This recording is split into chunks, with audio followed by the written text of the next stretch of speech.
Kita buka aplikasi KineMaster, kita pilih tanda plus, lalu proyek kosong.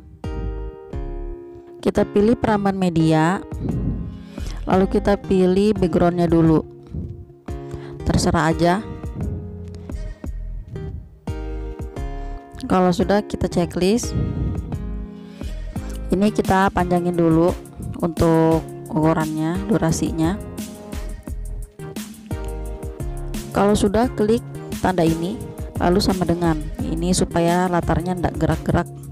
Lalu pilih lapisan, pilih media, lalu pilih video yang mau kita jadikan contoh. Kita pilih yang ini, kita atur dulu seperti ini. Sudah checklist. Nah, kita mau ngeblurkan beberapa gambar pada video ini. Kemudian kita pilih lapisan, kita pilih FX. Nah, di sini ada basic effect, teman-teman klik itu. Lalu ada dua pilihan, ada mosaik sama Gaussian blur. Nah, teman-teman pilih aja mau yang ini buat kotak-kotak. Aku biasanya pakai yang ini, yang Gaussian blur ini. Kita klik,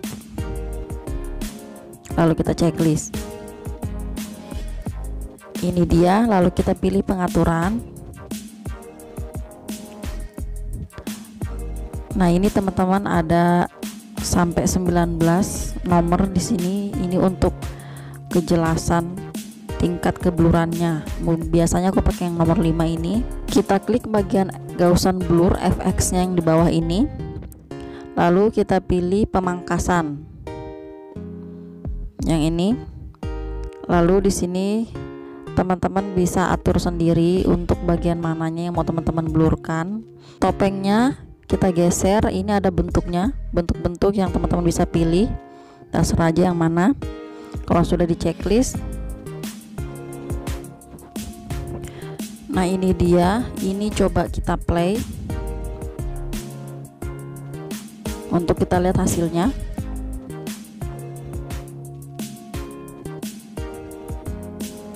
Nah, kalau sudah, tinggal ini kita panjangkan seperti ini untuk durasi blurnya. Tinggal teman-teman atur sendiri aja sesuai sama keperluan dan yang teman-teman mau, seperti ini.